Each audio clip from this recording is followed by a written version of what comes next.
প্রধানমন্ত্রী নরেন্দ্র মোদী বলছে thank you 140 কোটি জনতাকে সেবা করতে পারবো এবার।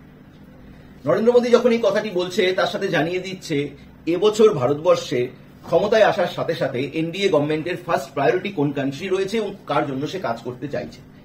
সবার একটা কোশ্চিন হয়, ইন্ডিয়া অ্যালায়েন্সে কে কে আছে মোটামুটি সবাই জানে, আর এনডিএ অ্যালায়েন্সে সবাই বলে যে কে কে আছে, জেডিইউ মানে জেডিএস আর টিডিপি সম্বন্ধে তো মানুষের জানা রয়েছে, কিন্তু আপনি কি জানেন টোটাল 41টা পার্টি রয়েছে। যদি এরকম ভাবে সোশ্যাল মিডিয়ায় কেউ ট্রোল করে যে গোটা ইন্ডিয়া অ্যালায়েন্সে 37টা পার্টি রয়েছে, তাহলে কিন্তু এখানেও রয়েছে 41টা পার্টি, কিন্তু সরকার করতে হচ্ছে তাকে 14টা পার্টির দিকে যারা অ্যাক্টিভ পার্টিসিপেশন রয়েছে, মানে লোকসভায় সিট জিতে এসেছে। কে হতে চলেছে এই 14টা পার্টি পরপর শুনতে থাকুন। প্রথম হচ্ছে BJP, then TDP, then JDS, then SHS মানে শিবসেনার যেটা LGPRV, JDS, RLD, Janasena party, Assam Ganaparishad, United People Party Liberal মানে ইউপিপিএল, এজেএসইউপি মানে অখিল ঝাড়খণ্ড ছাত্র সংঘ, এনসিপি, এইচএএম মানে হিন্দুস্তানি পাবলিক মোর্চা এবং আপনা দল এডিএস।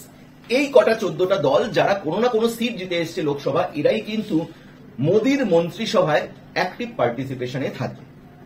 মোদীর মন্ত্রিসভায় এই অ্যাক্টিভ পার্টিসিপেশনে থাকা মানে কিন্তু অনেকেই কিন্তু বলছে সেটাকে খিচড়ি সরকার, কারণ 370 আর্টিকেলটাকে সরানোর জন্য গভর্নমেন্ট যেভাবে সেই জিনিসটাকে একটা ক্লোজ ডোর অপারেশন করেছিল, কিন্তু আজকের ডেটে দাঁড়িয়ে সেই ক্লোজ ডোর অপারেশন কিন্তু পসিবল নয়, কারণ এতগুলোকে তোমাকে মন রক্ষা করে চলতে হবে এবং সাথে রয়েছে বিরোধীরা যারা কিন্তু ছেড়ে কথা বলবে না। বলা হয় যে গণতান্ত্রিক দেশে বিরোধী শক্ত হওয়া উচিত, বিরোধী জোট ঠিকঠাক হওয়া উচিত, কিন্তু বিরোধী স্ট্রং তো হওয়া উচিত বুঝলাম, কিন্তু শেয়ার মার্কেট যারা করে, যারা অনেক কিছু মোদির সময়কার ডিসিশনে মানে ভাবে যে এগুলো খুব বোল্ড স্টেপ হয়েছে, তারা কিন্তু সেখানটাতে ভাবছে যে এই বোল্ড স্টেপগুলো আর হয়তো নিতে পারবে না, কারণ 14 জন জোটসঙ্গী এবং এছাড়াও প্রচুর জোটসঙ্গীকে কিন্তু তাকে বোঝাতে হবে সবার আগে।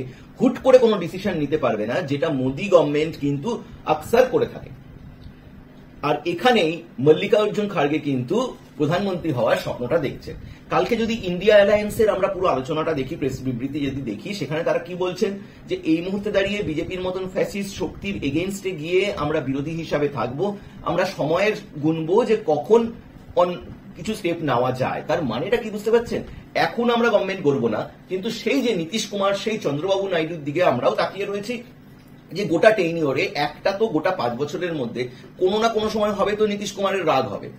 তাহলে পরে সেই মুহূর্তে দাঁড়িয়ে নীতিশ কুমার আর চন্দ্রবাবু নাইডু বা আরো কয়েকজনকে ভাঙিয়ে নিয়ে এসে আমরাও কিন্তু সরকার করতে পারি, কারণ বিরোধী যত স্ট্রং থাকবে তত দেশের উন্নয়নও হতে পারে, আবার দেশের উন্নয়নে বাধাও হতে পারে।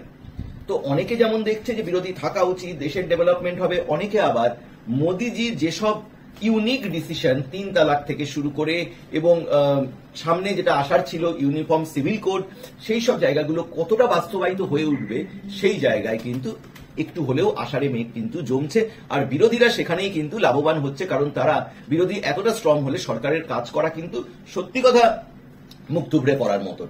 কিন্তু এটা দেখার যে 10 বছর পরে এনডিএ আসছে, একটা সময় তো এনডিএ তার টেনিওর পুরো করেছে, কিভাবে এই 14 জনের মন রক্ষা করে মোদী সরকার চলে সেটা কিন্তু নজর থাকবে সবার। আপনার নজর থাকুক বাংলায় বিশ্ব চ্যানেল।